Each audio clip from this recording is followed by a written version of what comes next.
कई स्टूडेंट्स का डाउट आ रहा है भैया कि बोर्ड्स क्लास 12th में मेरे पास 75% 75% बन रहे हैं कि नहीं बन रहे हैं, मुझे समझ नहीं आ रहा, क्योंकि बिल्कुल बॉर्डर लाइन पे हूं। अब होता यह है कि बोर्ड्स में आपके पास अगर 5 से ज़्यादा सब्जेक्ट है तो हम सिर्फ बेस्ट 5 सब्जेक्ट को पकड़ के चलते अपना 75% कैलकुलेट करने के लिए। बट ये इतना आसान नहीं होता कि जितने सब्जेक्ट है सबको लिस्ट डाउन किया और बेस्ट 5 निकाल लिया। इसमें कुछ सब्जेक्ट कंपलसरी होते हैं, कुछ को लेना ही होता है, कुछ को किन को हटा सकते हैं, किन को ले सकते हैं, ये चीज़ें समझने वाली होती हैं। क्योंकि अभी ज़्यादातर क्वेरी आ रहा है भैया IIT NIT IIIT GFTI में एडमिशन लेना है तो जोसा सीसैप का रूल होता है 75% जनरल वालों के लिए, जनरल OBC के लिए, SC ST के लिए भैया 65% मार्क्स। तो कैसे कैलकुलेट कैसे करते हैं, पहले सब्जेक्ट्स कौन से लेने होते हैं ये हमें पता होना चाहिए, तब जाके उन सब्जेक्ट्स को मिला के 75% 65% बन रहा है कि नहीं बन रहा है ये पता करते हैं। सो हाय, दिस इज प्रभात रंजन, स्वागत करता हूं मेरे आज की इस नई यूट्यूब वीडियो में जिसमें हम कवर कर रहे हैं भैया जोसा सीसैप के लिए 75% जब हमें देखना हो, अगर कंफ्यूजन आ रहा हो हमारा बन रहा है कि नहीं बन रहा, बिल्कुल बॉर्डर लाइन पे हूं, या फिर SC ST के लिए 65% के बारे में बात कर लें, तो यहां पर कैलकुलेट कैसे करते हैं, टॉप 5 सब्जेक्ट्स कैसे हम लेकर चलते हैं भैया। क्योंकि कुछ सब्जेक्ट को लेकर चल रहा हूं तो 75% मेरा आ रहा है, या फिर SC ST के केस में 65% बन रहा है, कुछ सब्जेक्ट्स ले रहा हूं तो नहीं बन रहा है, तो किन सब्जेक्ट्स को लेते हैं। ये बोर्ड्स की तरह नहीं होता। CBSE क्या बोलता है कि जो आपका एक लैंग्वेज सब्जेक्ट है, ठीक है, लैंग्वेज आपका इंग्लिश हो गया, वो तो लेना कंपलसरी है, और बाकी जो आपके 5 सब्जेक्ट्स लेने होते हैं ना बेस्ट 5, उसमें से एक तो आपने अपना लैंग्वेज सब्जेक्ट, अगर इंग्लिश है तो इंग्लिश सही, वरना कोई भी एक लैंग्वेज सब्जेक्ट आप पकड़ के चलोगे। अब बाकी बच गया इन 4 प्लेसेस को कैसे फिल करना है। तो इस लैंग्वेज सब्जेक्ट को छोड़ के जितने भी आपके पास सब्जेक्ट्स हैं उनमें से जो बेस्ट 4 है वो बाकी इन 4 प्लेसेस को फिल करेंगे, ऐसे आप बेस्ट 5 लेते हो। ये बोर्ड्स का तरीका है, जोसा सीसैप का नहीं। जोसा सीसैप का तरीका है कि अगर आप IIT के बारे में बात कर रहे हो, जोसा सीसैप में भी आप पूरा रिजल्ट जोसा सीसैप को दे देते हो। फिर वो कैसे देखते हैं कि अगर आप IIT में एडमिशन ले रहे हो तो IIT का अलग तरीका है, NITs बाकी कॉलेजेस का अलग तरीका है, ठीक है। IIT का तरीका क्या है कि फिजिक्स 5 में से 3 सब्जेक्ट आपके कौन से कंफर्म रहेंगे, फिजिक्स, केमिस्ट्री, मैथमेटिक्स, ये 3 सब्जेक्ट तो कंफर्म होंगे ही होंगे, इन्हें आप नहीं हटा सकते, ठीक है। फिजिक्स आपने जितने भी एग्जाम दिए उसमें से फिजिक्स, केमिस्ट्री, मैथमेटिक्स इनमें जरूर से जरूर ऐड करना है।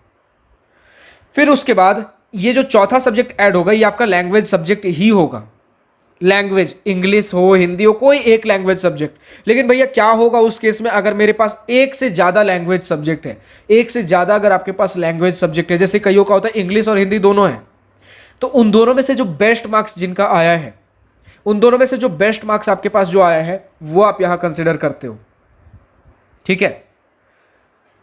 मान लेते हैं आपका इंग्लिश और हिंदी में से इंग्लिश में बढ़िया नंबर आ गया, आपने इंग्लिश यहां कंसिडर कर लिया, तो अब 4 सब्जेक्ट बन गए, फिजिक्स, केमिस्ट्री, मैथमेटिक्स तो कंपलसरी लेना है। या इंग्लिश और हिंदी में मान लेते हैं इंग्लिश में ज्यादा बेटर नंबर आया है तो यहां पर आपने लैंग्वेज में इंग्लिश रख दिया। अब आपके पास मान लेते 6 सब्जेक्ट्स थे आपके पास, मान लेते 6 सब्जेक्ट्स थे, तो अभी आपके पास फिजिक्स, केमिस्ट्री, मैथमेटिक्स था, इंग्लिश था, हिंदी था, और मान लेते एक फिजिकल एजुकेशन, मान लेते एक फिजिकल एजुकेशन था। तो आपने यहां 5 में से 4 सब्जेक्ट तो भर दिए, फिजिक्स, केमिस्ट्री, मैथमेटिक्स, यहां पर भर दिया आपने भैया इंग्लिश, क्योंकि इंग्लिश और हिंदी जब ऑप्शन था 2 लैंग्वेज सब्जेक्ट, सिर्फ एक लैंग्वेज होता सिर्फ इंग्लिश तो बढ़िया, सिर्फ यहां इंग्लिश आ जाता, लेकिन 2 लैंग्वेज था तो यहां चूज करना था बेस्ट कौन सा है, तो इंग्लिश मेरे पास बेस्ट था। अभी इस प्लेस को फिल करने के लिए, 5वें को फिल करने के लिए मेरे पास कौन कौन से रिमेनिंग सब्जेक्ट है, हिंदी और फिजिकल एजुकेशन। भैया हिंदी तो हमने यहां पर कंसिडर किया था ना, बट हिंदी फिल तो नहीं किया था ना, क्योंकि हिंदी यहां तो इंग्लिश और हिंदी में से देखा तो बढ़िया नंबर इंग्लिश में था, तो यहां हमने इंग्लिश फिल कर दिया, हिंदी अभी भी हमारे पास खाली बच गया है, ठीक है। अगर यहां हिंदी भर देते तो इंग्लिश खाली रह जाता, तो अभी इस केस में हमारे पास हिंदी और फिजिकल एजुकेशन बच गया है, तो प्लेस आपके पास एक ही है, तो इन दोनों में से देख लो जो बढ़िया नंबर है जिनमें वो यहां पर आ जाएगा।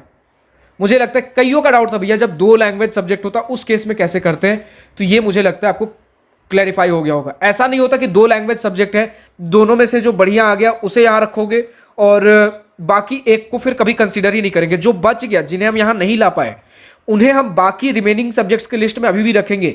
जब यहां पे बेस्ट, अब जिनमें जो बेस्ट मार्क्स बच गया उसके लिए जब कंसीडर करेंगे तो बचा हुआ लैंग्वेज सब्जेक्ट भी हम कंसीडर करते हैं जिसे यहां पर नहीं डाल पाए थे, ठीक है। लेकिन अब बात कर ले भैया NITs के लिए क्या सिस्टम है। NITs और बाकी सारे जो कॉलेजेस हैं उनके लिए सिस्टम ये रहता है कि आप फिजिक्स लोगे, मैथमेटिक्स लोगे, ये कंपलसरी है, केमिस्ट्री कंपलसरी नहीं है, ठीक है। फिजिक्स लिया, हमने क्या लिया भैया, फिजिक्स हो गया, अपना मैथमेटिक्स हो गया। तीसरे पोजीशन पे आपके पास आ जाएगा भैया या तो केमिस्ट्री, बायोलॉजी, बायोटेक्नोलॉजी या फिर कोई भी वोकेशनल टेक्निकल कोर्सेज।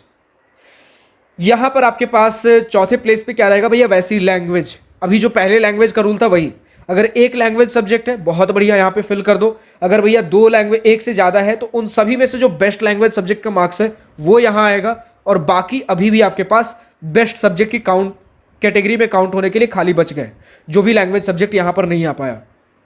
ठीक है, तो अब जितने भी आपके पास रिमेनिंग सब्जेक्ट रह गए हैं उनमें से देखो जो बेस्ट मार्क्स है उसे यहां पांचवें सब्जेक्ट पे फिल कर दो। तो ये होता है आपके पास जोसा सीसैप में किस तरीके से आप पहले बेस्ट 5 सब्जेक्ट्स कंसीडर करते हो। फिर जब ये सब्जेक्ट्स आपने काउंट कर लिए कि आईआईटी के लिए कौन से सब्जेक्ट्स लगते हैं, एनआईटी और बाकी कॉलेजेस के लिए कौन से सब्जेक्ट्स लगते हैं, ये जब आपने फिगर आउट कर लिया, फिर इन पांचों सब्जेक्ट का मिला के, पांचों सब्जेक्ट का मिला के आप देखो कि मेरे पास 75% एग्रीगेट एवरेज, सभी का मिला के एवरेज 75% जनरल और ओबीसी के लिए, एससी एसटी के लिए 65% बन रहा है कि नहीं।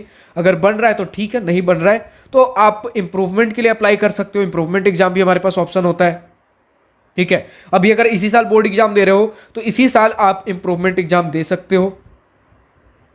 आप कब, जैसे आपका बोर्ड्स का रिजल्ट आता है उसके बाद इंप्रूवमेंट के लिए हम अप्लाई कर सकते हैं।